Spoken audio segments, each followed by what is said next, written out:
Hello दोस्तों, स्वागत है आपका अपने YouTube चैनल ग्रुपिंग हब पे। तो जैसा कि हम लोग खाकी सीरीज एडुटेरिया का देख रहे थे, जो बिहार एसआई का 100 क्वेश्चन का टेस्ट था और इसके अंतर्गत हम लोगों ने 7 टेस्ट कर लिया था। आज जो होने वाला है टेस्ट नंबर है 8। तो चलिए शुरुआत करते हैं टेस्ट नंबर 8 को। टेस्ट नंबर 8 में फर्स्ट क्वेश्चन जो बोला गया है वो है करंट से, और इसमें पूछा गया है हाल ही में चर्चा में रहा वक्फ संशोधन विधेयक लोकसभा में कब पेश किया गया। ठीक है, वक्फ संशोधन विधेयक के बारे में पूछा गया है, जो उम्मीद के भी नाम से जाना गया। तो वक्फ संशोधन विधेयक लोकसभा में 8 अगस्त 2024 को पेश किया गया था। ठीक है, 8 अगस्त 2024 को। अगर बात किया जाए वक्फ का यानी कि यह मुस्लिम के संपत्ति से संबंधित है। वक्फ अरबी भाषा के वकूफ़ा शब्द से बना है, जिसका अर्थ होता है रुकना या ठहरना। ऐसी संपत्ति जिसे किसी सामाजिक या धार्मिक उद्देश्य से दान कर दिया जाता था उसे वक्फ संपत्ति कहलाता है। वक्फ संशोधन विधेयक 2025 यह लोकसभा में 8 अगस्त 2024 को पेश हुआ। किरण रिजिजू ने पेश किया। वही राज्यसभा में 3 अप्रैल 2025 को पेश हुआ। ठीक है, लोकसभा में पेश हुआ 2024 में और राज्यसभा में पेश हुआ 3 अप्रैल 2025 को। याद रखना है, लोकसभा से पारित हो गया 3 अप्रैल 2025 को 288 मतों से पक्ष में एवं 232 मत विपक्ष में पड़े थे। राज्यसभा में 4 अप्रैल को पारित हुआ और राष्ट्रपति की स्वीकृति 5 अप्रैल को इसका मिल गया। वक्फ संशोधन विधेयक 2025 का नाम बदलकर एकीकृत वक्फ प्रबंधन सशक्तिकरण दक्षता और विकास यानी कि उम्मीद विधेयक रखा गया। वक्फ संशोधन विधेयक 2025 में निम्न प्रावधान किए गए, जैसे धारा 40 को हटाना, जिसके तहत वक्फ बोर्ड अब किसी संपत्ति को वक्फ घोषित नहीं कर सकता है। सार्वजनिक आपत्ति का अधिकार दिया गया। न्यायाधिकरण की शक्ति का अंत हुआ। केंद्र राज्य की निगरानी हुई। संपत्ति का डिजिटल मैपिंग होगा। बोर्ड का कार्यकाल निर्धारित होगा। स्वप्रेरण शक्तियां पर रोक लगाई गई। वार्षिक यानी कि पर ईयर ऑडिट अनिवार्य किया गया। सभी राज्यों में एक समान नियम लागू किया गया। राजस्व रिकॉर्ड आधारित स्वामित्व होगा। खुली शिकायत प्रणाली होगी एवं आदात समर्थित बेदखली प्रक्रिया होगा। ठीक है, तो देखते हैं आगे। नेक्स्ट है question, BRICS new development bank, BRICS new development NDB, यह जो है ब्रिक्स का बैंक है। ब्रिक्स के न्यू डेवलपमेंट बैंक का 9वां सदस्य देश कौन बना है? तो यह बना है अल्जीरिया बना है। न्यू डेवलपमेंट बैंक का बात किया जाए तो इसका गठन वर्ष 2014 में किया जाता है। ब्रिक्स एनडीबी का गठन होता है 2014 में। एनडीबी की स्थापना के लिए समझौता पर 15 जुलाई 2014 को फोर्ट लोजा में आयोजित ब्रिक्स शिखर सम्मेलन के दौरान हस्ताक्षर किए गए थे। बैंक ने 21 जुलाई 2015 को परिचालन शुरू किया। अगर बात किया जाए एनडीबी के संस्थापक सदस्य के तो ब्राजील, रूस, भारत, चीन और दक्षिण अफ्रीका, और नए सदस्य में है बांग्लादेश, यूएई, मिस्र और अल्जीरिया। हाल ही में शामिल हुआ है देश, वो है अल्जीरिया। ठीक है, ऑप्शन हो जाएगा वो हो जाएगा सी। एनडीबी का उद्देश्य क्या है? तो उद्देश्य ब्रिक्स देशों और अन्य उभरती अर्थव्यवस्थाओं और विकासशील देश में बुनियादी ढांचे और सतत विकास परियोजना के लिए संसाधन जुटाना है, ताकि वैश्विक विकास और विकास के लिए बहुपक्षीय और क्षेत्रीय वित्तीय संसाधन के मौजूद प्रयासों को पूरक बनाया जा सके।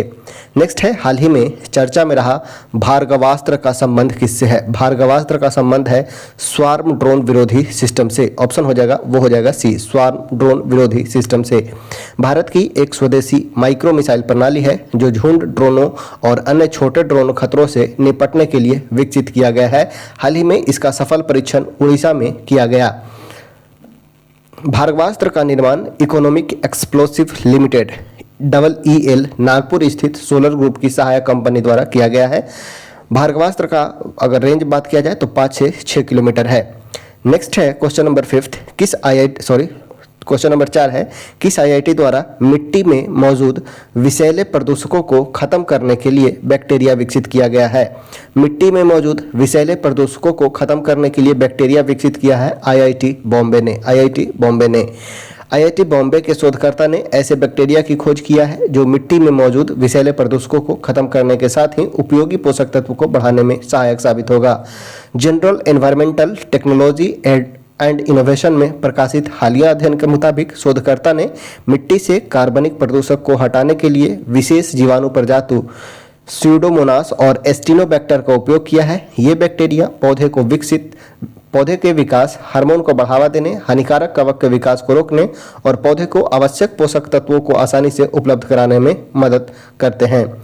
नेक्स्ट है, वर्ष 2024 के लिए कितने एथलीट को अर्जुन पुरस्कार से सम्मानित किया गया है? कितने एथलीट को अर्जुन पुरस्कार दिया जाता है? खेल के क्षेत्र में अर्जुन पुरस्कार दिया जाता है और इस वर्ष 2024 में 32 एथलीट को दिया गया था। 32 एथलीटों को भारत के युवा मामले और खेल मंत्रालय द्वारा प्रत्येक वर्ष राष्ट्रीय खेल पुरस्कार दिया जाता है। राष्ट्रीय खेल पुरस्कार 2024 के तहत 4 खिलाड़ियों को मेजर ध्यानचंद खेल रत्न अवार्ड दिया गया। 4 खिलाड़ियों को मेजर ध्यानचंद खेल रत्न अवार्ड एवं 32 खिलाड़ियों को अर्जुन पुरस्कार दिया गया।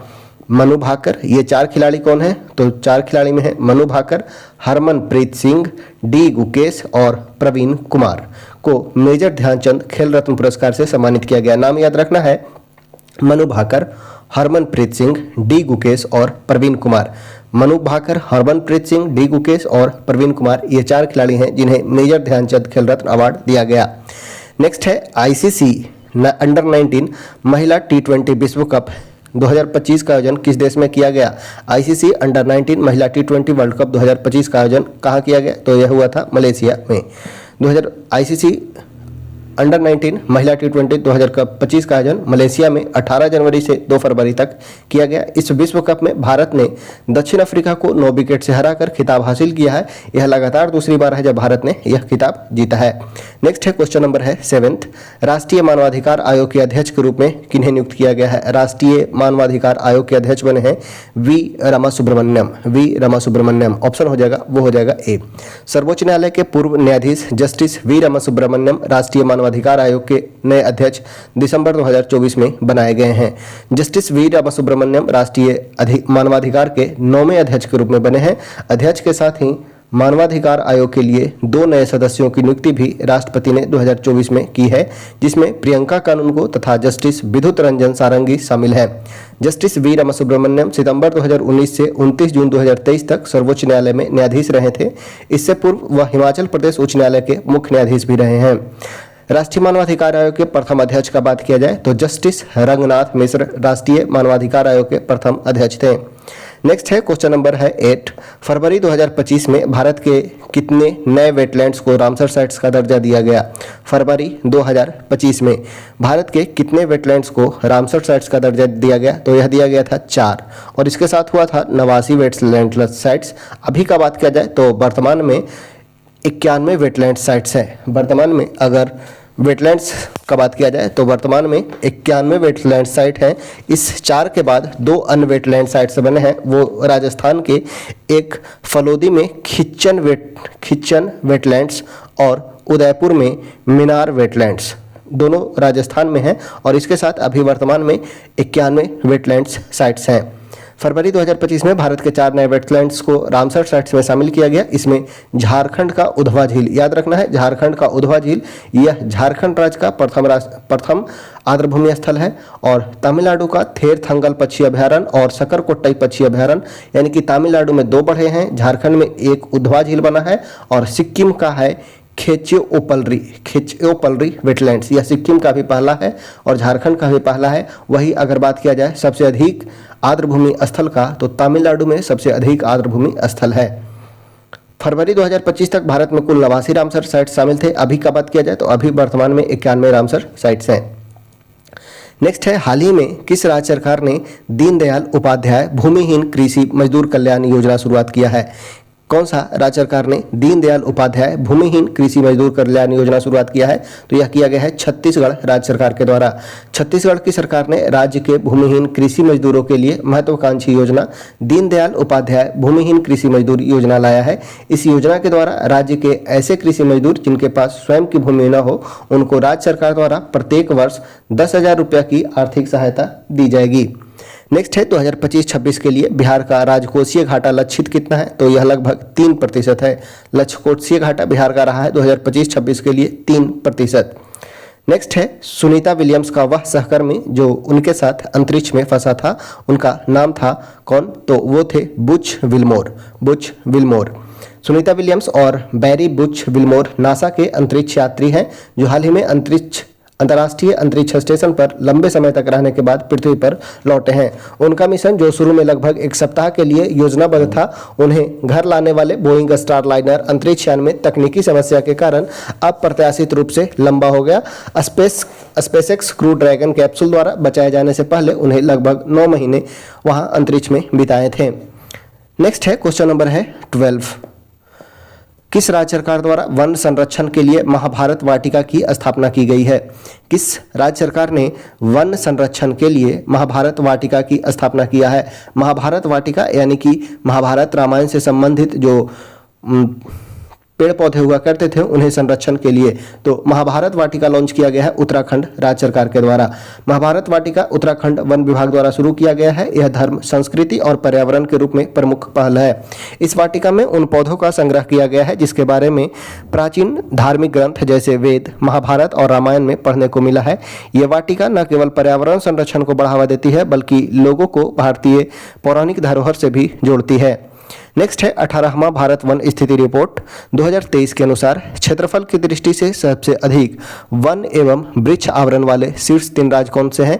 तो वन एवं वृक्ष आवरण में सबसे अधिक जो रहा है वो है, फर्स्ट नंबर रहा है वो है एमपी का, दूसरा नंबर रहा है वो है अरुणाचल प्रदेश का और तीसरा नंबर रहा है वो रहा है महाराष्ट्र का।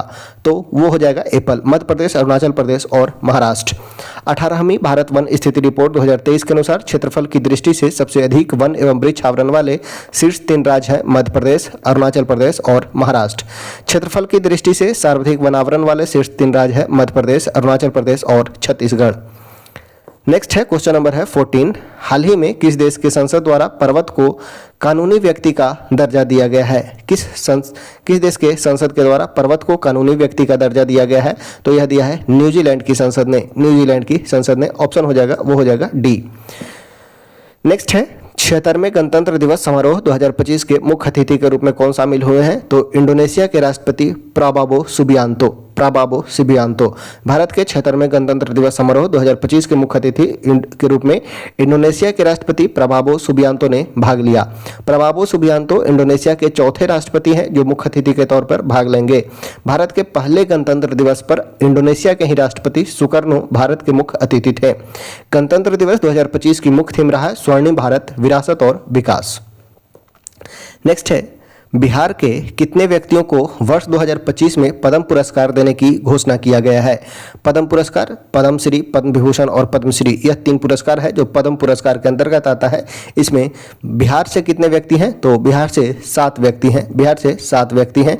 इनमें कौन कौन? तो शारदा सिन्हा जिन्हें पद्म विभूषण दिया गया और सुशील मोदी जिन्हें पद्म भूषण दिया गया, आचार्य किशोर कुणाल इन्हें Padmashri award, doctor Hemant Kumar Padmashri award, Vijay Nityanand Sureshwar ji इन्हें पद्मश्री एवं भीम सिंह भवेश इन्हें पद्मश्री से सम्मानित किया गया। ये बिहार के 7 हस्ती हैं जिन्हें इस वर्ष 2025 में पद्म पुरस्कार दिए गए। नेक्स्ट है क्वेश्चन नंबर है 17। हाल ही में 14 अप्रैल 2025 को डॉक्टर भीमराव अंबेडकर की कौन सी जयंती मनाई गई? बात किया जाए अगर डॉक्टर भीमराव अंबेडकर का तो इनका जन्म 14 अप्रैल 1891 को होता है। 14 अप्रैल 1891 को इनका जन्म मध्य प्रदेश महू में होता है और इस वर्ष 2025 में इनका 135वां जन्म दिवस मनाया गया। ऑप्शन हो जाएगा वो हो जाएगा डी, 135वां। 14 अप्रैल 1891 को महू मध्य प्रदेश में इनका जन्म हुआ। 135वीं जयंती दिल्ली स्थित प्रेरणा स्मारक स्थल में मनाया गया। डॉक्टर भीमराव अंबेडकर का जन्म दिवस 14 अप्रैल को भारत में समानता दिवस के रूप में मनाया जाता है। ठीक है, याद रखना है 14 अप्रैल को हम मनाते हैं समानता दिवस के रूप में। अंबेडकर लंदन में आयोजित तीनों गोलमेज सम्मेलन में भाग लिए थे। 1932 के पूना पैक्ट गांधी और अंबेडकर के बीच हुआ था। 1927 में बहिष्कृत भारत समाचार पत्र का प्रकाशन किया। महार सत्याग्रह 1927 का संबंध है अंबेडकर से। 1936 में अंबेडकर ने इंडिपेंडेंट लेबर पार्टी की स्थापना की। संविधान सभा के प्रारूप समिति के अध्यक्ष बने डॉक्टर भीमराव अंबेडकर। दुनिया की सबसे ऊंची अंबेडकर की प्रतिमा स्टैच्यू ऑफ सोशल जस्टिस जो है विजयवाड़ा आंध्र प्रदेश में स्थापित किया गया है जिसकी ऊंचाई 206 फुट है। नेक्स्ट है क्वेश्चन नंबर है 18। भारतीय सेना ने 13 मई को कहां पर ऑपरेशन केलर लॉन्च किया है? ऑपरेशन केलर लॉन्च किया गया है कहां? तो यह लॉन्च किया गया है जम्मू कश्मीर में। जम्मू कश्मीर में। ऑपरेशन सिंदूर के बाद भारतीय सेना ने 13 मई 2025 को दक्षिण कश्मीरी के शोपियों के सोकल केलर के घने जंगलों में एक उच्च तीव्रता वाला आतंकवाद विरोधी अभियान शुरू किया है। यह अभियान हथियारों से लैस आतंकवादियों के छिपे होने की रिपोर्ट मिलने के बाद शुरू किया गया है। हाल ही में शुरू हुए अन्य ऑपरेशन का बात किया जाए तो ऑपरेशन सर्वशक्ति यह भारतीय सेना द्वारा जम्मू कश्मीर में शुरू किया गया आतंकवाद विरोधी अभियान था। ऑपरेशन इंद्रावती हैती से भारतीयों को निकालने के लिए शुरुआत किया गया। ऑपरेशन कामधेनु का बात किया जाए तो जम्मू कश्मीर पुलिस द्वारा मवेशी तस्करी पर रोक लगाने के लिए। ऑपरेशन बॉम्बे बॉकेट का बात किया जाए तो उत्तराखंड के जंगलों में आग को बुझाने के लिए ऑपरेशन बॉम्बे बॉकेट प्रारंभ किया गया था। नेक्स्ट है, ग्राम सभा का सदस्य होने के लिए क्या उपेक्षित नहीं है। पूछा गया है ग्राम सभा के लिए क्या सदस्य होने के लिए क्या उपेक्षित नहीं है। तो व्यक्ति का नाम ग्राम की मतदाता सूची में हो, यह जरूरी होना चाहिए। उसकी उम्र 18 वर्ष या अधिक होना चाहिए, यह भी जरूरी है। पंचायत चुनाव में उस ग्राम सभा के मुखिया या किसी वार्ड सदस्य के रूप में निर्वाचित हो, जरूरी नहीं है ग्राम सभा के लिए वो वार्ड सदस्य हो। तो सी जो हो जाएगा वो हमारा उत्तर हो जाएगा, क्योंकि वो जरूरी नहीं है कि वार्ड सदस्य के रूप में निर्वाचित हो या मुखिया या किसी वार्ड सदस्य के रूप में निर्वाचित हो। तो ऑप्शन सी जो हो जाएगा वो हमारा सही उत्तर हो जाएगा। ऑप्शन सी उत्तर हो जाएगा, क्योंकि क्या उपेक्षित नहीं है पूछा गया था। नेक्स्ट है क्वेश्चन है 20 नंबर, MLA का पूर्ण विस्तार क्या है। तो MLA member of legislative assembly, member of legislative assembly पूरा नाम है। भारत का संविधान के अनुच्छेद 170 में विधानसभा के गठन के बारे में बताया गया है। अनुच्छेद 173 राज्य विधानमंडल की योग्यता से संबंधित है। नेक्स्ट है, भारतीय संविधान के अंतर्गत मौलिक अधिकार की व्यवस्था का सही क्रम बतलाना है। मौलिक अधिकार का बात किया जाए तो हमारे संविधान में अमेरिका से भाग 3 के अंतर्गत अनुच्छेद 12 से 35 तक, अनुच्छेद 12 से 35 तक मौलिक अधिकार का वर्णन किया गया है। इसमें 6 प्रकार के मौलिक अधिकार का वर्णन है। 7 प्रकार के मूल संविधान में थे, वही संपत्ति के अधिकार को समाप्त कर दिया गया। वर्तमान में 6 प्रकार के मौलिक अधिकार का बात किया गया है। वो है समानता का अधिकार जो वर्णित है 14 से 18 तक, 14 से 18 तक समानता का अधिकार। स्वतंत्रता का अधिकार 19 से 22 तक, 19 से 22 तक स्वतंत्रता का अधिकार। 23 से 24 के बीच, 23-24 के बीच शोषण के विरुद्ध अधिकार एवं धार्मिक स्वतंत्रता का अधिकार का बात किया जाए तो 25 से 28 तक, 25 से 28 तक। तो क्रम यहाँ पे सिर्फ पूछा गया था। समानता का अधिकार 14 से 18 तक हो जाएगा। स्वतंत्रता का अधिकार 19 से 22, शोषण के विरुद्ध अधिकार 23-24, धार्मिक स्वतंत्रता 25 से 28 तक।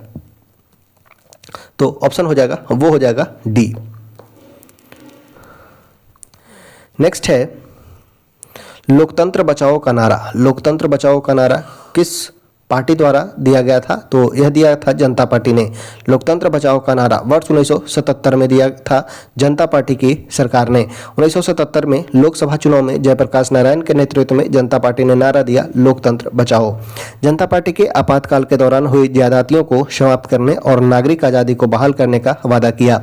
भारत में आपातकाल 25 जून 1975 को लगाया गया था और यह 21 मार्च 1977 तक चला। हाल ही में 25 जून को संविधान हत्या दिवस के रूप में मनाने का निर्णय लिया गया है। नेक्स्ट है, कौन सा देश संघात्मक शासन प्रणाली का उदाहरण नहीं है। अगर बात किया जाए भारत में तो भारत ने कनाडा के संविधान से संघात्मक शासन प्रणाली लिया है। वही अन्य राज्य, अन्य देश जैसे भारत, ऑस्ट्रेलिया, स्विट्जरलैंड में संघात्मक शासन प्रणाली है। श्रीलंका में संघात्मक प्रणाली नहीं बल्कि एकात्मक प्रणाली है। श्रीलंका में व्यवहारिक रूप से अभी भी एकात्मक शासन व्यवस्था है जिसमें केंद्रीय सरकार के पास ही सारे अधिकार हैं। श्रीलंका के तमिल नेता चाहते थे कि देश के सच्चे अर्थ में संघीय शासन व्यवस्था कायम हो। भी प्रभाकरन याद रखना है, तमिल से श्रीलंका से भी प्रभाकरन जो लिट्टे के संस्थापक और नेता थे, जिनमें राजीव गांधी की हत्या LTTE के द्वारा ही किया गया था। नेक्स्ट है,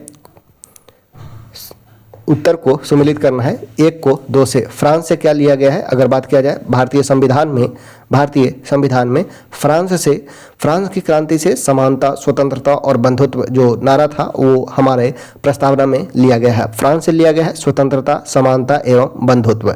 अगर वही बात किया जाए कानून निर्माण की विधि यह लिया गया है ब्रिटेन से। अमेरिका से न्यायपालिका की स्वतंत्रता ली गई है। अमेरिका से न्यायपालिका की स्वतंत्रता, मौलिक अधिकार, न्यायिक पूर्णावलोकन ये सभी अमेरिका से लिया गया है। आयरलैंड से बात किया जाए तो आयरलैंड से राज्य के नीति निर्देशक तत्व लिए गए हैं आयरलैंड से। तो इसका सही उत्तर हो जाएगा 4, 1, 2 और 3, 4, 1, 2, 3। ऑप्शन हो जाएगा वो हो जाएगा 4 1 2 3, यानी कि ऑप्शन हो जाएगा वो हो जाएगा बी 4 1 2 3।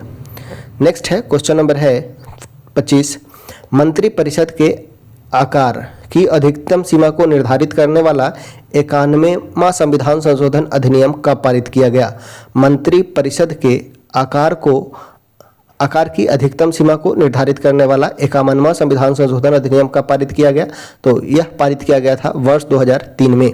संविधान के 51वें संविधान संशोधन अधिनियम के पहले मंत्रिपरिषद का आकार समय की मांग और परिस्थिति के अनुरूप तय किया जाता था, लेकिन इस संशोधन द्वारा मंत्रिपरिषद के आकार को निश्चित कर दिया गया। 51वें संविधान संशोधन के द्वारा मंत्रिपरिषद का आकार 15% से ज़्यादा नहीं होगा। इसका अपवाद भी रहा, जैसे अपवाद में दिल्ली विधानसभा है जिसमें मंत्रिपरिषद का आकार 10% तय किया गया है। नेक्स्ट है संसदीय प्रणाली के अंतर्गत विधायिका द्वारा कार्यपालिका पर नियंत्रण के तरीके में कौन सा तरीका शामिल है? तो वित्तीय नियंत्रण, अविश्वास प्रस्ताव, बहस और वाद विवाद, ये सभी सम्मिलित हैं। ऑप्शन हो जाएगा वो हो जाएगा डी। संसदीय लोकतंत्र में विधायिका अनेक स्तरों पर कार्यपालिका की जवाबदेही को सुनिश्चित करने का काम करता है।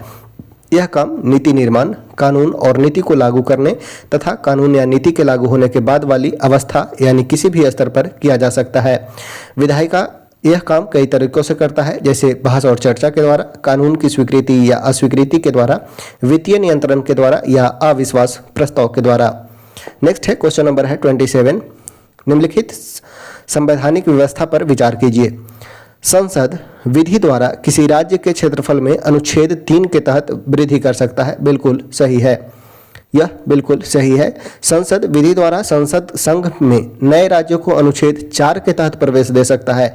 तो नए राज्यों का प्रवेश यह वर्णन किया गया है अनुच्छेद 2 में, न कि अनुच्छेद 4 में। अनुच्छेद 4 के तहत संशोधन किए गए संशोधन को संविधान का संशोधन नहीं माना जाएगा। ठीक है, तो यह है अनुच्छेद 4 में। अनुच्छेद 2 के तहत नए राज्यों के प्रवेश का बात किया गया है, यानी कि 2 जो है हमारा वो गलत दिया है। पूछा गया है उपयुक्त में से कौन सा कथन सही है, तो केवल 1 हो जाएगा। नेक्स्ट है सुप्रीम कोर्ट के द्वारा संविधान की मूल या बुनियादी संरचना का सिद्धांत किस वाद में प्रस्तुत किया गया था? तो यह था केशवानंद भारती बनाम केरल राज्य 1973 में।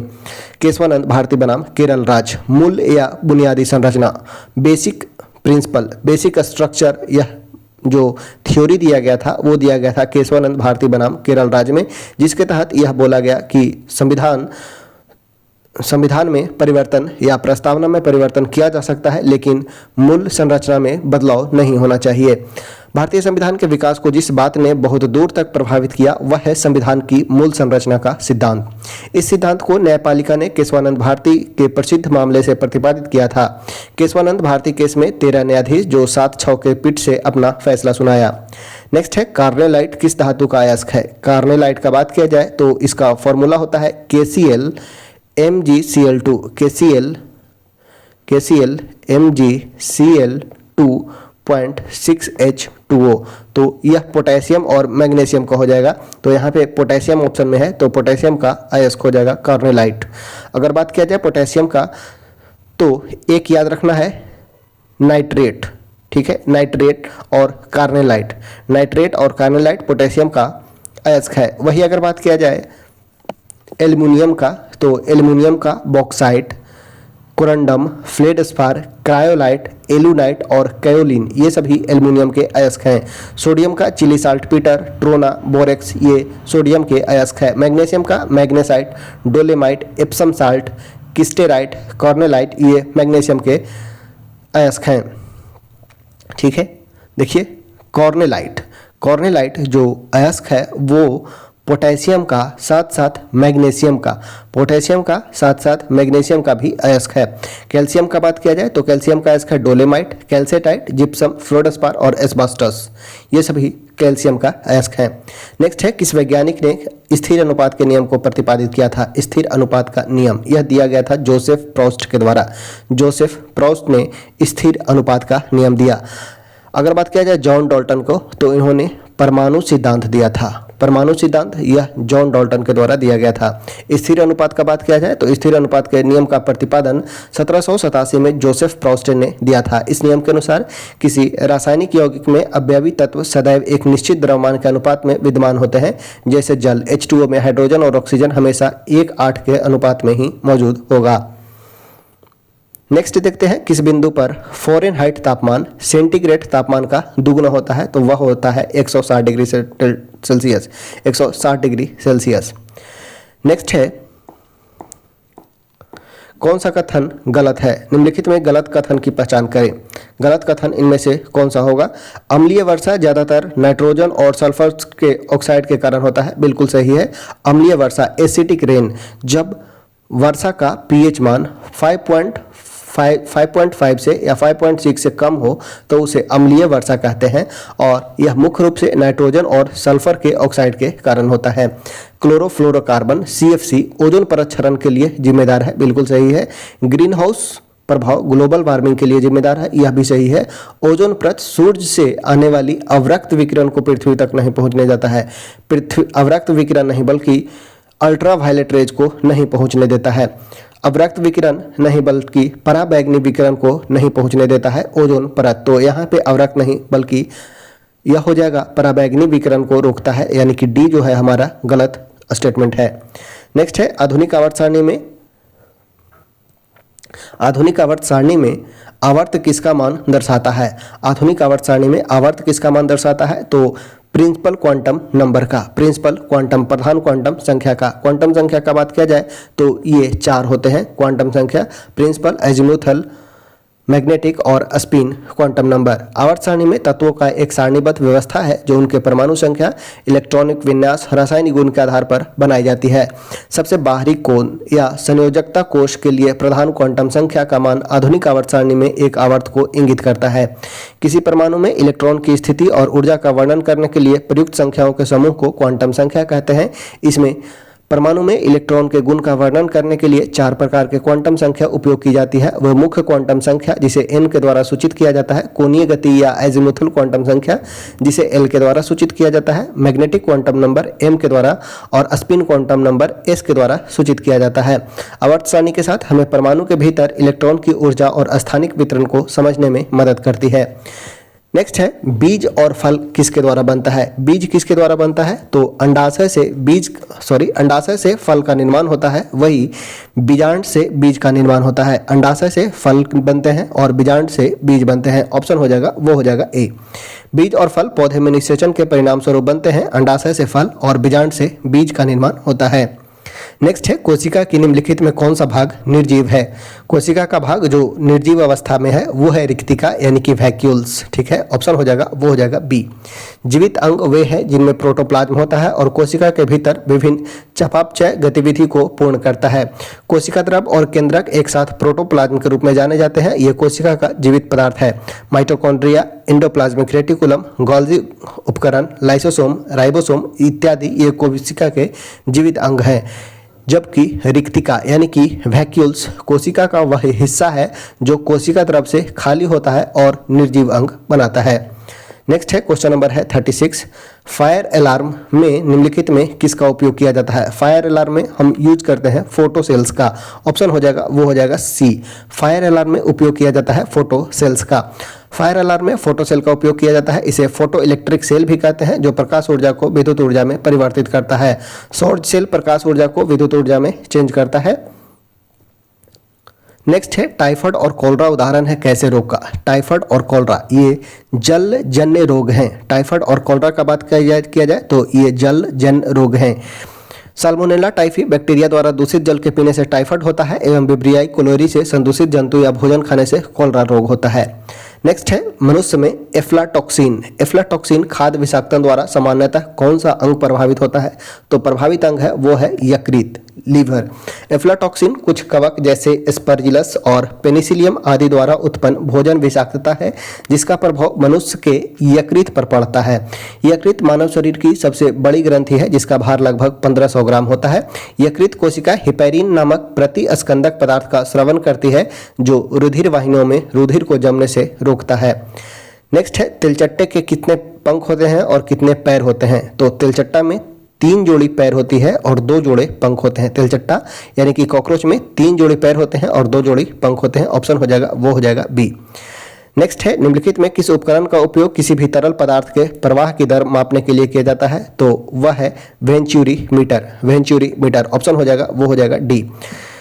वेंचुरी मीटर के द्वारा पाइप के मध्य से तरल प्रवाह की दर मापने के लिए किया जाता है। टैकोमीटर का बात किया जाए तो वायुयान या मोटर नाव की गति को नापता है टैकोमीटर।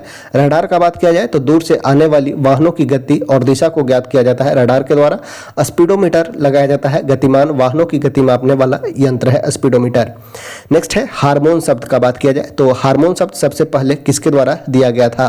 हार्मोन शब्द सबसे पहले किसके द्वारा दिया गया था? तो वे थे बॉयलर एवं स्टार्लिंग। बॉयलर एवं स्टार्लिंग हार्मोन शब्द सबसे पहले दिया बॉयलर एवं स्टार्लिंग द्वारा प्रयोग किया गया था। हार्मोन शरीर के रासायनिक संदेश होते हैं। हार्मोन या अंतःस्रावी जटिल कार्बनिक पदार्थ है जो सजीवों में होने वाले विभिन्न जैव रासायनिक क्रियाएं, वृद्धि एवं विकास, प्रजनन आदि का नियमन तथा नियंत्रण करता है। ये कोशिकाओं तथा ग्रंथियों से स्रावित होते हैं। हार्मोन साधारणतः अपने उत्पत्ति स्थल से दूर की कोशिका या उत्तकों में कार्य करते हैं, इसलिए इन्हें रासायनिक दूत भी कहा जाता है। पौधों में पाए जाने वाले हार्मोन को वनस्पति हार्मोन या पादप हार्मोन कहते हैं। पादप हार्मोन कार्बनिक यौगिक पौधों के एक भाग से निर्मित होकर अन्य भागों में स्थानांतरित हो जाते हैं तथा उन अंगों की वृद्धि, जैविक क्रियाओं पर नियंत्रण और उनके बीच समन्वय स्थापित करते हैं। नेक्स्ट है, क्वेश्चन नंबर है 42। हीमोफीलिया एक अनुवांशिक विकार है, इसमें क्या होता है? हीमोफीलिया एक अनुवांशिक बीमार है, इसमें क्या होता है? तो एक प्रोटीन का संश्लेषण नहीं होता है जो रक्त के स्कंदन के लिए आवश्यक है। हीमोफीलिया में रक्त का जमना नहीं होता है, यानी रक्त नहीं जमता है।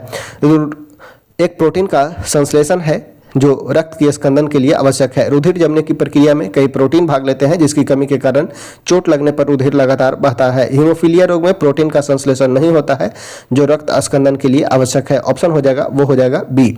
नेक्स्ट है, व्यक्ति वस्तु को देख पाता है कब? जब प्रकाश वस्तु पर पड़े और आंख की तरफ आए। ठीक है, जब प्रकाश वस्तु पर पड़े और आंख की तरफ आए तो हम वस्तु को देख पाते हैं। ऑप्शन हो जाएगा, वो हो जाएगा सी। नेक्स्ट है, किसी तार में विद्युत धारा प्रवाहित करने पर विभिन्न प्रभाव उत्पन्न होते हैं। ठीक है, किसी तार में विद्युत धारा प्रवाहित करने पर विभिन्न प्रभाव उत्पन्न होते हैं। इन प्रभावों के संदर्भ में निम्नलिखित कथन पर विचार करें। किसी तार में विद्युत धारा प्रवाहित करने पर तार तप्त हो जाता है। बिल्कुल सही है। जैसे ही हम उसमें करंट का फ्लो होता है तो इलेक्ट्रॉन उसके अपोजिट डायरेक्शन में जाएगा और इलेक्ट्रॉन के फ्लो होने मूवमेंट के कारण जो रेसिस्टेंस जो है हीट प्रोड्यूस करेगा, यानी कि तार गर्म हो जाएगा। किसी तार में विद्युत धारा प्रवाहित करने पर तार चुंबक की भांति व्यवहार करता है, तो यह भी यानी कि इलेक्ट्रिक फील्ड के कारण मैग्नेटिक फील्ड भी प्रोड्यूस होता है, यह भी सही है। यानी कि स्टेटमेंट 1 और 2 दोनों सही है। ऑप्शन हो जाएगा, वो हो जाएगा सी, 1 और 2 दोनों। जैसे यहाँ पे हम यूज किए थे, आप पढ़े होंगे इस एक्सपेरिमेंट को, जब हम एक धारावाही चालक में करंट को फ्लो करवाते हैं और इसके चारों ओर मैग्नेटिक पार्टिकल्स को छोड़ते हैं तो इसका अलाइनमेंट के बारे में देखे थे। अलाइनमेंट चेंज हो जाता है जो यह शो करता है इसमें मैग्नेटिक फील्ड भी प्रोड्यूस हुआ है। तो यानी कि जब इलेक्ट्रॉन यानी कि करंट का फ्लो होता है तो इलेक्ट्रिक फील्ड के साथ साथ मैग्नेटिक फील्ड भी प्रोड्यूस होता है, यानी कि तार चुंबक की भांति व्यवहार करने लगता है। ठीक है, तो यहाँ पे स्टेटमेंट दोनों सही है। नेक्स्ट है, पौधे के तनों की परिधि में वृद्धि किसके कारण होता है? पौधे के तनों की परिधि में वृद्धि, यानी कि वो मोटा क्यों होता है, यह पूछा गया है डायरेक्ट। यह समझिए, पौधे की तनों की परिधि में वृद्धि के क्या कारण है? तो वह है पार्श्व विभाज्योति उत्तक, पार्श्व विभाज्योतक अथवा कैम्बियम के कारण। ऑप्शन हो जाएगा, वो हो जाएगा बी। प्रोह यानी कि स्टेम के शीर्षस्थ विभाज्योतक जड़ एवं तनों की वृद्धि वाले भाग में विद्यमान रहता है तथा लंबाई वृद्धि के लिए आवश्यक है। ठीक है, शीर्षस्थ विभाज्योतक इसके कारण आगे या पीछे बढ़ेगा। तने की परिधि या मूल में वृद्धि पार्श्व विभाज्योतक कैम्बियम के कारण होता है। अंतर्विष्ट विभाज्योतक पत्तियों के आधार में या टहनी के पर्व के दोनों ओर उपस्थित होता है। नेक्स्ट है, प्रकाश विद्युत प्रभाव।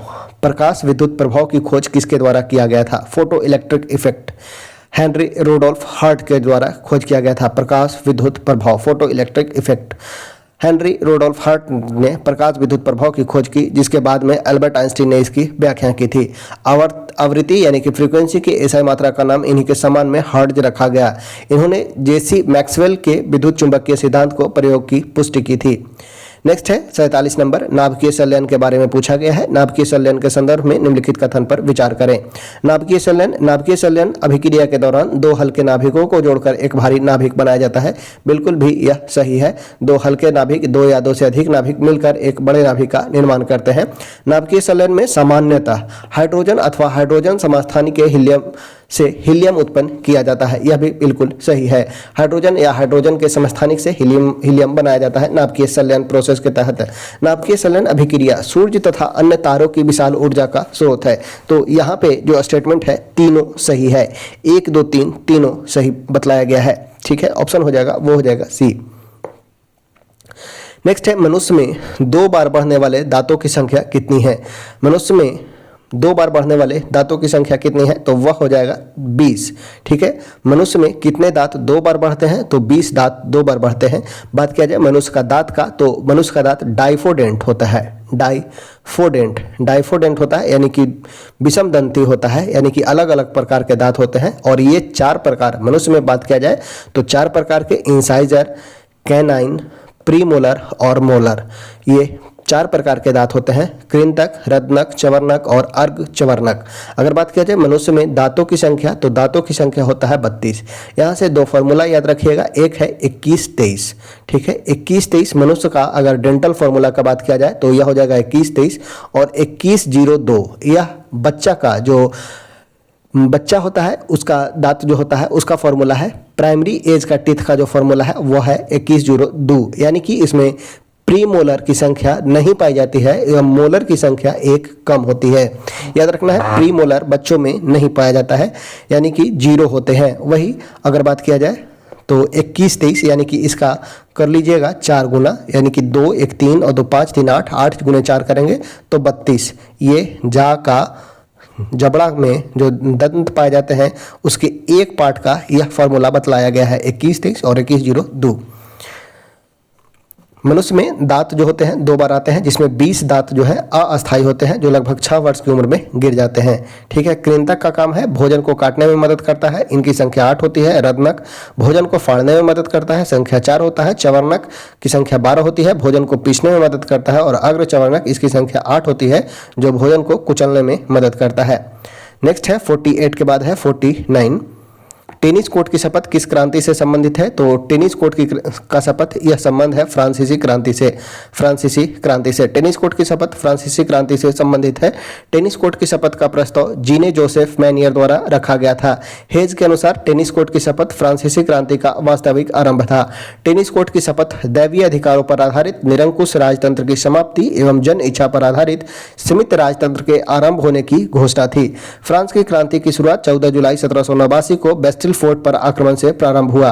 14 जुलाई को फ्रांस में राष्ट्रीय दिवस मनाया जाता है। सन 1917 ईस्वी में रूस की क्रांति हुई थी। नेपोलियन ने मई 1804 में फ्रांस में पुनः राजतंत्र स्थापित हो गया था।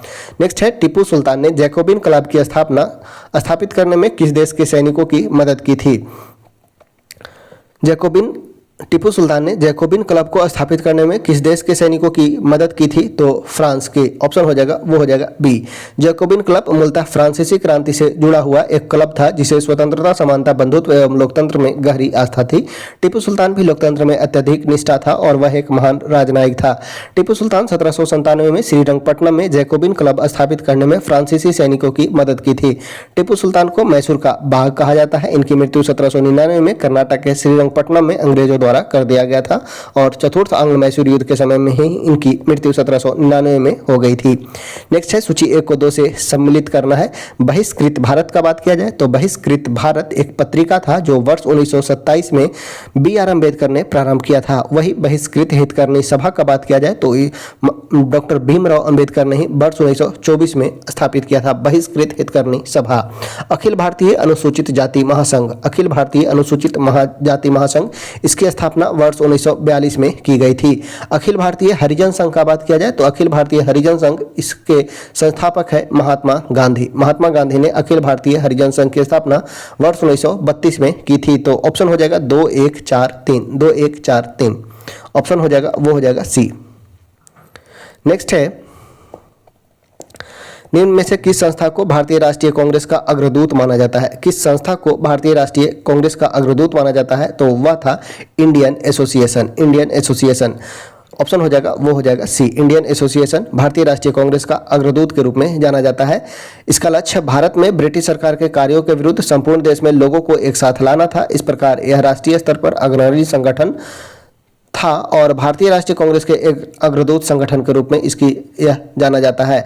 बॉम्बे एसोसिएशन की स्थापना बात किया जाए तो बॉम्बे एसोसिएशन की स्थापना 1852 में जगन्नाथ शंकर सेठ ने किया था। बॉम्बे प्रेसिडेंसी एसोसिएशन की स्थापना की बात किया जाए तो 1885 में मेहता, तेलंग और तैयब जी द्वारा किया गया था। मेहता यानी कि फिरोज शाह मेहता, केटी तेलंग और बदरुद्दीन तैयब ने 1885 में बॉम्बे प्रेसिडेंसी एसोसिएशन की स्थापना की थी। इंडियन एसोसिएशन, जिसे भारत का पहला राष्ट्रवादी संगठन कहा जाता है, इसकी स्थापना 1876 में सुरेंद्र नाथ बनर्जी और आनंद मोहन बोस ने किया था। नेक्स्ट है, भारतीय राष्ट्रीय कांग्रेस ने अपने किस वार्षिक अधिवेशन में स्वराज्य प्राप्ति को अपना मुख्य लक्ष्य घोषित किया था? तो वह था 1906 का कलकत्ता अधिवेशन, 1906 का कलकत्ता अधिवेशन, जिसकी अध्यक्षता कर रहे होते हैं दादा भाई नौरोजी। भारतीय राष्ट्रीय कांग्रेस के दिसंबर 1906 के कलकत्ता में अपने वार्षिक अधिवेशन में दादा भाई नौरोजी की अध्यक्षता में स्वराज्य प्राप्ति को अपना प्रमुख लक्ष्य घोषित किया था। स्वराज्य का तात्पर्य वैसी शासन पद्धति समझा गया जो सभी स्वशासित उपनिवेशों में प्रचलित था, अर्थात उन्हें अपने आंतरिक मामलों में पर्याप्त स्वायत्ता थी। स्वराज्य का बात किया जाए तो भारत में स्वराज शब्द का प्रयोग सर्वप्रथम स्वामी दयानंद सरस्वती ने किया, जिन्हें भारत का मार्टिन लूथर किंग भी कहा जाता है। स्वामी दयानंद सरस्वती को भारत का मार्टिन लूथर किंग भी कहा जाता है। इन्होंने भारत में सर्वप्रथम स्वराज शब्द का प्रयोग किया था। उसके बाद स्वराज 1906 के कांग्रेस के अधिवेशन से स्वराज की मांग की गई। वही बात किया जाए 1916 में, तो 1916 में बाल गंगाधर तिलक ने कहा स्वराज हमारा जन्मसिद्ध अधिकार है और मैं इसे लेकर रहूंगा। वही 1 अगस्त 1920 को जब महात्मा गांधी ने असहयोग आंदोलन की प्रारंभ करते हैं तो उन्होंने 1 वर्ष में स्वराज्य प्राप्ति का नारा दिया था। उसके बाद 1929 के लाहौर अधिवेशन में पूर्ण स्वराज दिया जाता है।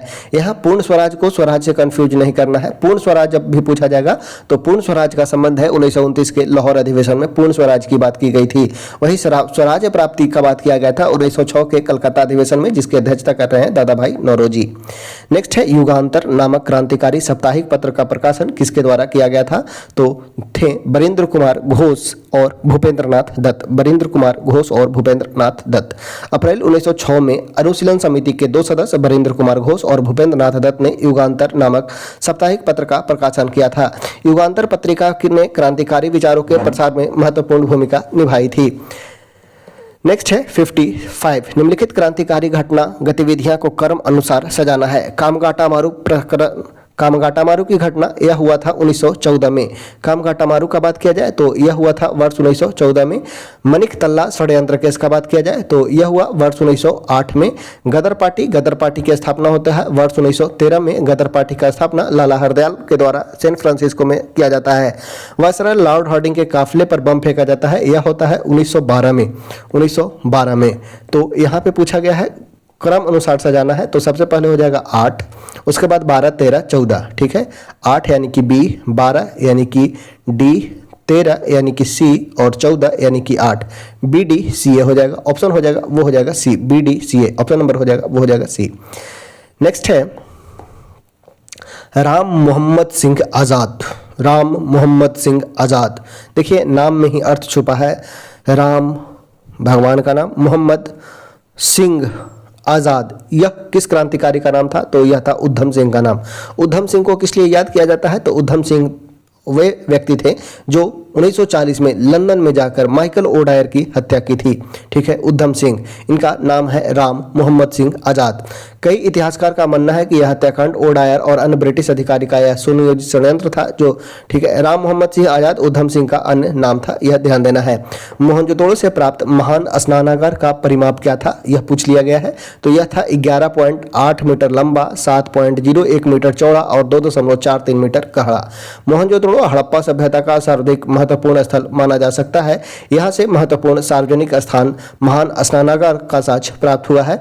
ईंट की खूबसूरती निर्माण की बेहतरीन उदाहरण है। इसका परिमाण लंबाई है 11.8, चौड़ाई है 7.01, गहराई है 2.43। नेक्स्ट है, निम्नलिखित में कौन सा कथन सही है? गौतम बुद्ध और महावीर स्वामी समकालीन थे। बिल्कुल, अगर बात किया जाए गौतम बुद्ध का, तो गौतम बुद्ध का जन्म 563 बीसी में हुआ था। गौतम बुद्ध का जन्म 563 बीसी, वही महावीर स्वामी का जन्म 540 बीसी में हुआ था। 540 बीसी में, यानी कि बोल सकते हैं कि दोनों समकालीन थे। दोनों का जन्म गया जी में हुआ था। बिल्कुल यह गलत है। गौतम बुद्ध का जन्म बात किया जाए तो नेपाल में कपिलवस्तु नामक जगह पे गौतम बुद्ध का जन्म होता है। वही महावीर का जन्म वैशाली के निकट कुंद ग्राम में होता है। तो गया जी से संबंध इनका सिर्फ है गौतम बुद्ध से। बोध गया में गौतम बुद्ध को ज्ञान की प्राप्ति होती है, यानी कि दो स्टेटमेंट जो है वो गलत है, केवल एक सही है। ऑप्शन हो जाएगा, वो हो जाएगा ए। नेक्स्ट है, शाहनामा की रचनाकार और प्रसिद्ध ईरानी लेखक फिरदौसी किसका दरबारी कवि था? तो यह था मोहम्मद गजनवी का। मोहम्मद गजनवी का ऑप्शन हो जाएगा, वो हो जाएगा डी। मोहम्मद गजनवी का बात किया जाए तो मोहम्मद गजनवी के 4 दरबारी कवि थे। याद रखना है FUFA, ठीक है। फारूकी, उतबी, फिरदौसी और अलबरूनी। फारूकी, उतबी, फिरदौसी और अलबरूनी, ये 4 कवि होते हैं। अगर बात किया जाए उतबी का, तो उतबी ने एक बुक लिखा है। बुक का नाम याद रखना है तारीख ए यामिनी। तारीख ए यामिनी के लेखक हैं उतबी। वही अगर बात किया जाएगा फिरदौसी का, तो फिरदौसी ने शाहनामा लिखा है। अगर बात किया जाए अलबरूनी का, तो अलबरूनी ने किताब उल हिंद लिखा है। किताब उल हिंद के लेखक, यानी कि भारत की खोज के लेखक हैं अलबरूनी। ये 4 दरबारी कवि या इतिहासकार होते हैं जो मोहम्मद गजनवी के दरबार में होते हैं। ऑप्शन हो जाएगा, वो हो जाएगा डी। नेक्स्ट है, महान सम्राट कृष्णदेवराय का संबंध विजयनगर साम्राज्य के किस वंश से था? तो इनका संबंध है तुलु वंश से, ठीक है। कृष्णदेवराय KDR, इनका संबंध है तुलु वंश से। ऑप्शन हो जाएगा, वो हो जाएगा डी। विजयनगर साम्राज्य का अस्तित्व 1336 से लेकर 1650 ईस्वी तक लगभग 3 शताब्दी तक रहा। इस दौरान यहाँ 4 वंशों ने शासन किया। वो है संगम सतुआ। याद रखेंगे कैसे? तो संगम सतुआ, ठीक है। संगम वंश, सुलु वंश, तुलु वंश और अरविड़ वंश। विजयनगर साम्राज्य के महानतम शासक कृष्णदेवराय 1509 से 1529 का संबंध है तुलु वंश से। कृष्णदेवराय एक महान निर्माता होने के साथ साथ तेलुगु एवं संस्कृत भाषा के महान विद्वान थे। इन्होंने अमुक्त मालदत्त एवं जाम्बती कल्याणम नामक 2 ग्रंथ की भी रचना की थी। कृष्णदेवराय के दरबार में अष्टदिग्गज होते थे कृष्णदेवराय के समय में, और अष्टप्रधान होते थे शिवाजी के समय में। नेक्स्ट है, शेरशाह के शासनकाल में राज्य का हिस्सा भूमि उपज का कितना था? तो यह लगभग था 1/3 हिस्सा। शेरशाह ने खेती की जमीन को पैमाइश पर जोर दिया। भूमि कर निर्धारण के लिए राय को लागू किया, जिससे विभिन्न प्रकार की फसलों के लिए राज्य का भाग निर्धारित होता था। विभिन्न क्षेत्रों में चल रही बाजार दरों के आधार पर इसे जब तक नकदी में बदला जा सकता था। राज्य का भाग उपज का 1/3 होता था। जमीनों की अच्छी, खराब और मध्य में विभाजित किया गया। उसकी औसत उपज की गणना की गई और औसत उपज का 1/3 राज्य का भाग बन गया। किसानों के पास नगद या अनाज के रूप में भुगतान का विकल्प था, हालांकि राज्य नकदी को वरीयता देता था। शेरशाह द्वारा अगर बात किया जाए तो शेरशाह ने प्रमुख युद्ध लड़े, जैसे चौसा का युद्ध 1539 में, कन्नौज या बिलीग्राम का युद्ध 1540 में, मारवाड़ का युद्ध 1543 से 45 के बीच, और इसी के तहत शेरशाह का अंतिम अभियान वो होता है कालिंजर अभियान 1545 में। मुल्तान और सिंध विजय होता है 43 में। नेक्स्ट है, इंग्लैंड में समाजवाद का जनक किसे माना जाता है? क्वेश्चन नंबर है 62। इंग्लैंड में समाजवाद का जनक किसे माना जाता है? तो रॉबर्ट ओवेन को। इंग्लैंड में समाजवाद का जनक माना जाता है रॉबर्ट ओवेन को। समाजवाद को वैज्ञानिक आधार कार्ल मार्क्स ने दिया। दास कैपिटल और कम्युनिस्ट मैनिफेस्टो की घोषणा की थी। दास कैपिटल पुस्तक 1867 में प्रकाशित हुआ। समाजवाद का प्रायोगिक घर रूस को कहा जाता है। नेक्स्ट है, सूची 1 को 2 से सम्मिलित करना है। बादाम पहाड़ी का बात किया जाए तो यह उड़ीसा में स्थित है। बादाम पहाड़ी यह लौह अयस्क क्षेत्र है जो उड़ीसा में स्थित है। दल्ली राजहरा का बात किया जाए तो यह छत्तीसगढ़ में स्थित है। दल्ली राजहरा यह छत्तीसगढ़ में स्थित है। कुद्रेमुख का बात किया जाए तो कुद्रेमुख कर्नाटक में है। कुद्रेमुख यह कर्नाटक में है। दलहरा यह हो जाएगा छत्तीसगढ़ में, और नोआमुंडी यह झारखंड में है। नोआमुंडी यह झारखंड में है। तो ऑप्शन हो जाएगा वो हो जाएगा 2 3 4 1, 2 3 4 1 यानी कि सी। नेक्स्ट है बर्फानी तूफान किस प्रकार की आपदा है? बर्फानी तूफान यह कैसी आपदा है? तो यह एक वायुमंडलीय आपदा है। प्राकृतिक आपदाओं को 4 प्रकार से वर्गीकृत किया जा सकता है, जैसे वायुमंडलीय आपदा, भौमिक आपदा, जलीय और जैविक आपदा। वायुमंडलीय प्राकृतिक आपदाओं के अंतर्गत बर्फानी तूफान, तड़ित झंझावत, टोर्नेडो, उष्णकटिबंधीय चक्रवात, सूखा, पाला, लू और शीतलहर को शामिल किया जाता है। नेक्स्ट है कौन सा युग्म सही सुमेलित नहीं है? पूछा गया है कौन सा सही सुमेलित नहीं है। पंपास अर्जेंटीना में है। पंपास। डाउन्स ऑस्ट्रेलिया के घास के मैदान को डाउन्स कहा जाता है। दक्षिण अफ्रीका के घास के मैदान को वेल्स कहा जाता है। लानोज, लानोज जो है वो चिली नहीं बल्कि वेनेजुएला में है।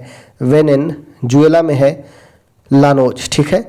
लानोज जो है वो वेनेजुएला में है। तो ऑप्शन डी जो हमारा उत्तर हो जाएगा यह सुमिलित नहीं है। लानोज हो जाएगा वेनेजुएला में, सवाना हो जाएगा अफ्रीका में, कंपोज हो जाएगा ब्राजील में, कंपोज हो जाएगा ब्राजील में, और पंपास हो जाएगा अर्जेंटीना में, वेल्स हो जाएगा दक्षिण अफ्रीका में, डाउन्स हो जाएगा ऑस्ट्रेलिया में, स्टेपीज हो जाएगा यूरेशिया में, और प्रेरीज हो जाएगा नॉर्थ अमेरिका में।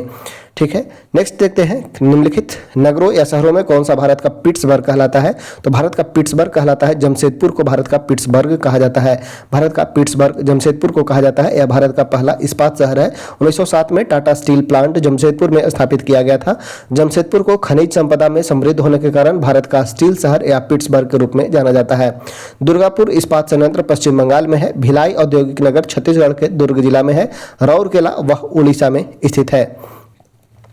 नेक्स्ट है लघु ज्वार भाटा कब उत्पन्न होता है? लघु ज्वार भाटा कब उत्पन्न होता है? तो यह अर्धचंद्र के समय उत्पन्न होता है। लघु ज्वार भाटा अर्धचंद्र के समय उत्पन्न होता है। जब सूर्य और चंद्रमा का गुरुत्वाकर्षण बल एक दूसरे के लंबवत होता है तब लघु ज्वार भाटा उत्पन्न होता है। लघु ज्वार भाटा विशेषतः कमजोर ज्वार भाटा होता है। ज्वार भाटा पृथ्वी, चंद्रमा और सूर्य के गुरुत्वाकर्षण के कारण होता है। पूर्णिमा और अमावस्या के दिन सबसे ऊंचे ज्वार आते हैं। नेक्स्ट है भारत के दक्कन के पठार। भारत के दक्कन के पठार पर बेसाल्ट निर्मित लावा शैलों का निर्माण हुआ है। किस युग में? तो यह हुआ है क्रिटेशियस युग में। क्रिटेशियस युग में ऑप्शन हो जाएगा वो हो जाएगा ए, क्रिटेशियस युग में। गोंडवाना क्रम के दौरान दामोदर, सोन महानदी और गोदावरी बेसिन में कोयले का निर्माण हुआ, जबकि क्रिटेशियस युग के दौरान अत्यधिक ज्वालामुखी उधार से दक्कन ट्रैप का निर्माण हुआ। दक्कन ट्रैप का निर्माण क्रिटेशियस काल के अंतिम चरण में प्रारंभ होता है। वही मायोसीन युग को पृथ्वी के भूवैज्ञानिक इतिहास का युग कहा जाता है। कार्बोनिफेरस युग का बात किया जाए तो कार्बोनिफेरस युग को उभयचर का युग कहा जाता है। नेक्स्ट है मंदाकिनी नदी किस जल प्रवाह अथवा मुख्य नदी से संबंधित है? मंदाकिनी नदी का संबंध किस जल प्रवाह या मुख्य नदी से है? तो यह है अलकनंदा से। ऑप्शन हो जाएगा वो हो जाएगा एपल। यह अलकनंदा नदी का सहायक नदी है। उद्गम स्रोत है केदारनाथ के निकट। भागीरथी नदी से मिलकर गंगा नदी बनाती है। मंदाकिनी नदी रुद्रप्रयाग में अलकनंदा से मिलती है। रुद्रप्रयाग पंच प्रयागों में से एक है। रुद्रप्रयाग उत्तराखंड राज्य का हिस्सा है। भागीरथी और अलकनंदा नदी जब देवप्रयाग में मिलती है तब इसका नाम गंगा नदी कहलाता है। नेक्स्ट है परवाल द्वारा निर्मित ग्रेट बैरियर रीफ किस तट के समीप स्थित है? तो यह ऑस्ट्रेलिया के क्वींसलैंड के समीप है। ऑप्शन हो जाएगा वो हो जाएगा डी, क्वींसलैंड के नज़दीक। परवाल द्वारा निर्मित ग्रेट बैरियर रीफ क्वींसलैंड तट के समीप स्थित है। ऑस्ट्रेलिया के उत्तर पूर्वी तट पर क्वींसलैंड राज्य में स्थित है। विश्व का यह सबसे बड़ी मूंगे की दीवार है। प्रशांत महासागर में स्थित है। उत्तर में केप यार्क प्रायद्वीप के मुहाने से शुरू होकर दक्षिण में बुड्डाबर्ग तक फैला है। ग्रासलैंड को ऑस्ट्रेलिया में डाउन्स के नाम से जाना जाता है। विली विली उष्णकटिबंधीय चक्रवात उत्तर पश्चिमी ऑस्ट्रेलिया में बहती है। नेक्स्ट है निम्नलिखित नदियों में किसके मुहाने पर पक्षी के पंजे के आकार का डेल्टा बनाता है? तो वह नदी है वो है मिसिसिपी नदी। मिसिसिपी नदी मिसिसिपी नदी के मुहाने पर पक्षी के आकार का डेल्टा बनता है। यह मिनीसोटा यानी कि यूएसए में इटास्का झील से निकलता है। मेक्सिको की खाड़ी में बहती है। विश्व की चौथी सबसे लंबी नदी प्रणाली है जिसमें मिसौरी और जेफरसन नदियां शामिल है। महत्वपूर्ण नदी और उससे संबंधित डेल्टा जैसे नील नदी का डेल्टा चापाकार डेल्टा बनाता है। मिसिसिपी नदी का डेल्टा जलोढ़ पंख डेल्टा है। राइन नदी का डेल्टा चापाकार डेल्टा बनाता है एवं गंगा, मेकांग, मर्रे और वांगो नदी का डेल्टा ये भी चापाकार डेल्टा का निर्माण करते हैं।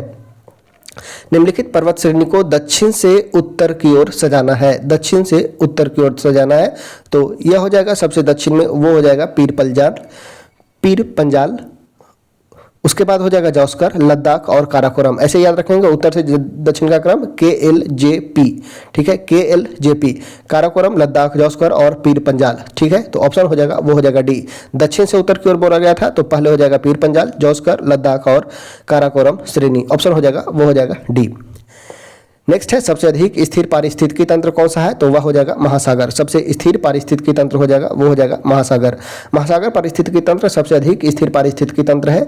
महासागरीय पारिस्थितिकी तंत्र अपनी रासायनिक संरचना के कारण स्थिर होता है। सागरीय जल खारा होने के साथ ही घुलित ऑक्सीजन, प्रकाश और तापमान को स्थिर रखने के कारण सबसे स्थिर तंत्र है।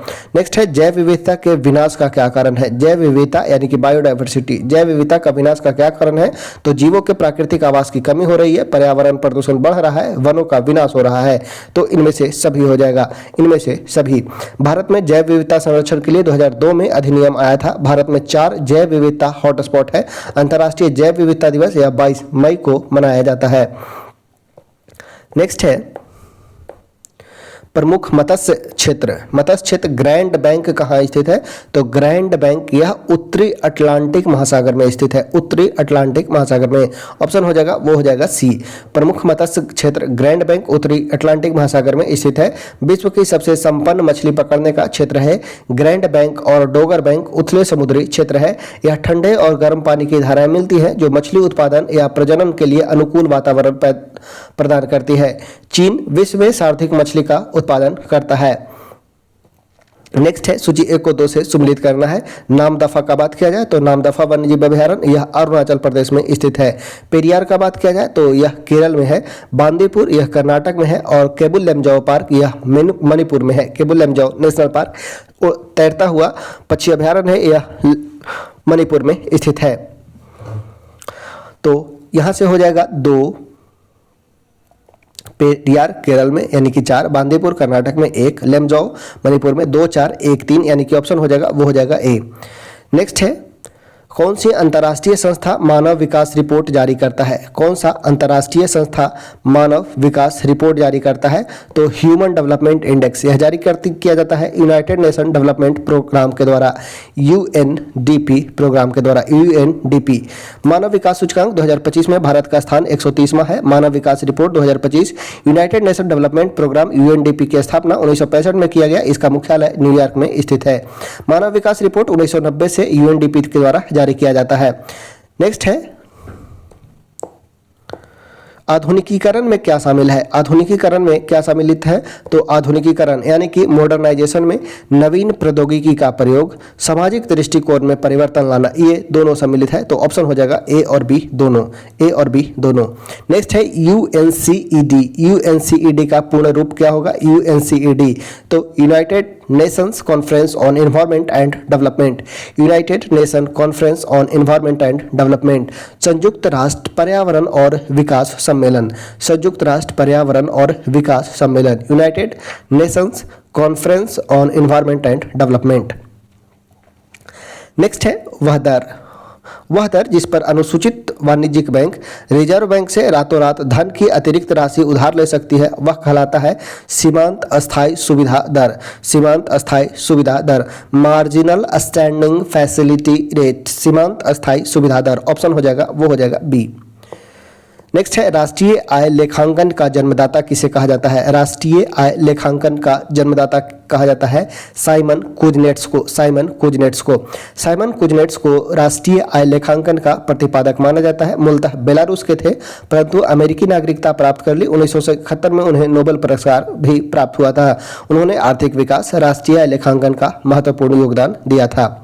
नेक्स्ट है वर्ष 2011 के जनगणना के अनुसार भारत की आबादी में अनुसूचित जाति और अनुसूचित जनजाति का हिस्सा कितना प्रतिशत रहा है, तो यह लगभग रहा है 25.2%, लगभग 25.2%। 2011 में देश की आबादी में अनुसूचित जाति का हिस्सा यानी कि SC का हिस्सा रहा है 16.6%, वही ST का हिस्सा रहा है 8.6%, यानी टोटल हो जाएगा 25.2% SC और ST से टोटल। नेक्स्ट है वर्ष 1916 में भारतीय महिला विश्वविद्यालय की स्थापना कहाँ की गई थी। वर्ष 1916 में भारतीय महिला विश्वविद्यालय की स्थापना कहाँ की गई थी? तो यह किया गया था बम्बई में। ऑप्शन हो जाएगा वो हो जाएगा बी। 19वीं शताब्दी के सामाजिक धार्मिक सुधार आंदोलन के दौरान बहुत से समाज सुधारकों ने महिला कल्याण के लिए अनेक प्रयास किया। इन समाज सुधारकों में एक प्रोफेसर डी.के. कर्वे थे, जो बॉम्बे के फर्ग्यूसन कॉलेज में प्रोफेसर थे। ये महिला पूर्ण विवाह के प्रबल समर्थक थे। 1896 में प्रोफेसर डी.के. कर्वे ने पूना में एक विधवा आश्रम स्थापित किया, जिसमें विधवाओं को जीविका उपार्जन के साधन प्रदान किए जाते थे। 1916 में उन्होंने बम्बई में भारतीय महिला विश्वविद्यालय की स्थापना की थी। नेक्स्ट है, निम्नलिखित कथन पर विचार करें। चिपको आंदोलन उत्तराखंड राज्य में शुरुआत किया गया। यह बिल्कुल सही है। एपिको आंदोलन तमिलनाडु राज्य में शुरुआत किया गया। एपिको आंदोलन तमिलनाडु नहीं बल्कि कर्नाटक में शुरुआत हुआ था। तो यह गलत है, यह सही है। पूछा क्या गया है, उपयुक्त में कौन सा कथन सत्य नहीं है? कौन सा कथन सत्य नहीं है? तो 2 सत्य नहीं है, केवल 2 सत्य नहीं है। चिपको आंदोलन उत्तराखंड पौड़ी गढ़वाल जिला में शुरुआत किया गया था और एपिको आंदोलन यह कर्नाटक में शुरुआत हुआ था। ठीक है, तो देख लेते हैं चिपको आंदोलन के बारे में, जिसका उद्देश्य हिमालय पर्वत में वनों का संरक्षण करना है। चिपको आंदोलन कर्नाटक में एक ऐसे ही आंदोलन में दूसरा नाम लिया गया एपिको, जिसका अर्थ है बाहों में भरना। ठीक है, यह शुरुआत किया गया था कहाँ? तो यह था कर्नाटक में, न कि तमिलनाडु में। 8 सितंबर 1983 को सिरसी जिले के सलकानी वन में वृक्ष काटे जा रहे थे। तब 160 स्त्री पुरुष और बच्चे ने पेड़ के बाहों में भर लिया और लकड़ी काटने वाले को भगाने के लिए मजबूर होना पड़ा। वे अगले 6 सप्ताह तक वन की पहरेदारी करते रहे। इन स्वयंसेवकों ने वृक्षों को तभी छोड़ा जब वन विभाग के अधिकारियों ने उन्हें आश्वासन दिया कि वृक्ष वैज्ञानिक आधार पर और जिले की वन संबंधी कार्य योजना के तहत काटे जाएंगे, तब इन्होंने छोड़ा था। नेक्स्ट है, निखिल बनर्जी का संबंध किससे है? निखिल बनर्जी का संबंध है किससे? तो सितार से। निखिल बनर्जी का संबंध है सितार से। ऑप्शन हो जाएगा वो हो जाएगा ए। बिस्मिल्लाह खान का बात किया जाए तो बिस्मिल्लाह खान का संबंध है शहनाई वादन से। अला रखा खान तबला वादन से। हरिप्रसाद चौरसिया बांसुरी से। भजन सुपारी का संबंध है संतूर वादन से। इंदिरा लाल राणा का संबंध है पखवाज से। नेक्स्ट है, किस देश की संसद का नाम है? Federal assembly. फेडरल असेंबली किस देश की संसद का नाम है? तो यह है स्विट्जरलैंड। स्विट्जरलैंड देश का संसद का नाम है फेडरल असेंबली। ऑप्शन हो जाएगा वो हो जाएगा डी। फ्रांस का नेशनल असेंबली, मिस्र का पीपुल्स असेंबली और तुर्की का ग्रैंड नेशनल असेंबली है। नेक्स्ट है, द बिहार हेराल्ड समाचार पत्र को किस वर्ष प्रकाशित किया गया था? तो वर्ष 1875 में। द बिहार हेराल्ड साप्ताहिक समाचार पत्र बिहार का प्रथम अंग्रेजी समाचार पत्र था, जिसे गुरु प्रसाद सेन द्वारा प्रकाशित किया गया। 1875 में प्रकाशित किया गया था। ऑप्शन हो जाएगा वो हो जाएगा सी, 1875 में। नेक्स्ट है, कौन सा सही सुमेलित नहीं है? इनमें से कौन सुमेलित नहीं है? साइप्रस की राजधानी निकोसिया, बहुत अच्छा। कंबोडिया का राजधानी न्यूम पेना। ओमान का राजधानी बात किया जाए तो ओमान की अम्मान नहीं बल्कि ओमान की राजधानी है मस्कट। ठीक है, तो सी नंबर सुमेलित नहीं है। सीरिया का राजधानी है दमिश्क। देखते हैं, ओमान का राजधानी अम्मान नहीं बल्कि मस्कट है। साइप्रस का राजधानी निकोसिया है, मुद्रा यूरो है। कंबोडिया का न्यूम पेना, ओमान का मस्कट, सीरिया का दमिश्क, सऊदी अरब का रियाद, लाओस का वियंतियान, ईरान का तेहरान, इराक का बगदाद। ठीक है, नेक्स्ट है, चेरनोबिल की परमाणु दुर्घटना कब हुई थी? तो यह हुआ था 1986 में। चेरनोबिल परमाणु दुर्घटना हुआ था 1986 में। और MIC लिखकांड जो हुआ था वो हुआ था 3 दिसंबर 1984 को। 3 दिसंबर 1984 भोपाल गैस त्रासदी हुआ था, जो भारत में हुआ था। सबसे बड़ा परमाणु घटना था 1984 को। और यूक्रेन के चेरनोबिल में हुआ था परमाणु दुर्घटना, वह हुआ था 2 साल बाद 86 में। चेरनोबिल में परमाणु दुर्घटना 26 अप्रैल 1986 को चेरनोबिल परमाणु ऊर्जा संयंत्र के चौथे रिएक्टर में हुआ था। यह लागत और हताहत दोनों के मामले में आज तक का सबसे भयानक परमाणु दुर्घटना माना जाता है। नेक्स्ट है, दिए गए शब्द का संधि विच्छेद करें। तन्मय का संधि विच्छेद क्या होगा? तो तत् प्लस मय। ऑप्शन हो जाएगा वो हो जाएगा सी, तत् प्लस मय, तन्मय। गुल्लर का फूल मुहावरे का सही अर्थ क्या है? तो दुर्लभ वस्तु। गुल्लर का फूल होना मतलब दुर्लभ वस्तु होना। जैसे इस संसार में पहले के जैसे ईमानदार एवं सत्पृष्ट लोगों का मिलना गुल्लर का फूल के समान होता है। नेक्स्ट है, निम्न शब्द के लिए उपयुक्त समास का चयन करें। सुख दुख में यह कौन सा समास है? तो यह है द्वंद्व समास। जिस समास में दोनों पद सामान्यतः प्रधान होते हैं उसे द्वंद्व समास कहा जाता है।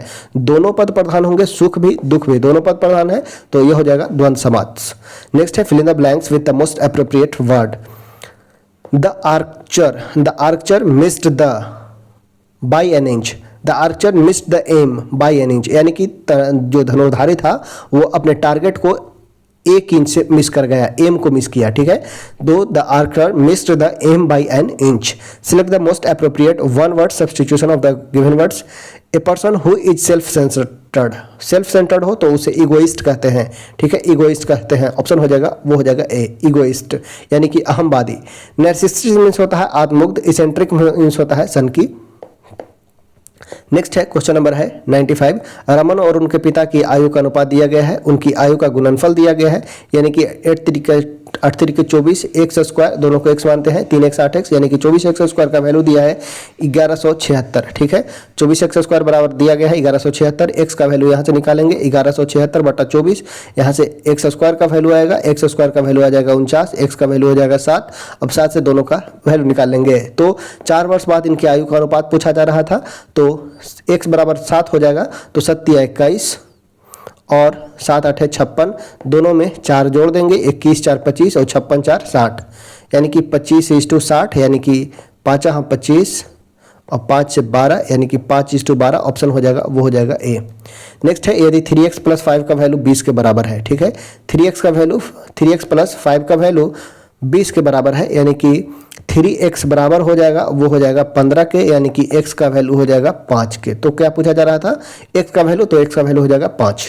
नेक्स्ट है एक वर्ग का क्षेत्रफल दिया गया है, यानी कि एरिया स्क्वायर, ए स्क्वायर का वैल्यू दिया गया है 144, यानी कि a का वैल्यू हो जाएगा 12, a का वैल्यू हो जाएगा 12। तो पूछा गया है इसकी परिमिति क्या हो गया, तो 12 × 4, यानी कि यह हो जाएगा 48। ऑप्शन हो जाएगा, वो हो जाएगा बी। नेक्स्ट है एक दुकानदार 50 रुपये की कमीज पर 20% की छूट देता है, यानी कि 20% की छूट देगा, यानी कि 50 का 20%, यानी 5 दूना का 10 रुपया छूट देगा। तो पूछा गया है बिक्री मूल्य क्या होगा, तो 50 - 10, यानी कि 40 रुपये हो जाएगा। ऑप्शन हो जाएंगे बी। नेक्स्ट है कौन सी संख्या अगला है, 4 के बाद 9 है, 9 के बाद 16 है, 16 के बाद 25 है, 25 के बाद 28 है, 4 और 5 9, 9 × 7 = 16, 25, 4 यानी कि 2 का स्क्वायर, 3 का स्क्वायर, 4 का स्क्वायर, 5 का स्क्वायर, 25 है, उसके बाद 28 है। तो यहाँ देखेंगे 2 का स्क्वायर, 3 का स्क्वायर, 4 का स्क्वायर, 5 का स्क्वायर। पूछा गया है कौन सा संख्या अलग है, तो यहाँ पे जो 28 है वो डिफरेंस है, सभी स्क्वायर है, 28 स्क्वायर नहीं है। तो ऑप्शन हो जाएगा, वो हो जाएगा डी। यदि परसों बुधवार है, ठीक है, यदि परसों बुधवार है, यानी कि कल मंगलवार है, तो आज कौन सा दिन है, तो आज हो जाएगा सोमवार। ऑप्शन हो जाएगा, वो हो जाएगा ए, सोमवार। ऑप्शन हो जाएगा ए, ठीक है। तो चलिए इसी के साथ आज का जो हमारा 100 क्वेश्चन का टेस्ट था वो होता है समाप्त। आपको कमेंट करके बतलाना है इसमें आप कितने स्कोर कर पाएँ, और साथ ही साथ इस वीडियो को अपने दोस्त के साथ जो भी एग्ज़ाम देने वाले होंगे उनके साथ शेयर जरूर करें, ताकि हमें एक मोटिवेशन मिल सके, ताकि हम और भी ऐसे वीडियो बनाने के लिए रेडी हो सकें। तो चलिए इसी के साथ इसको यहीं पे करते हैं समाप्त।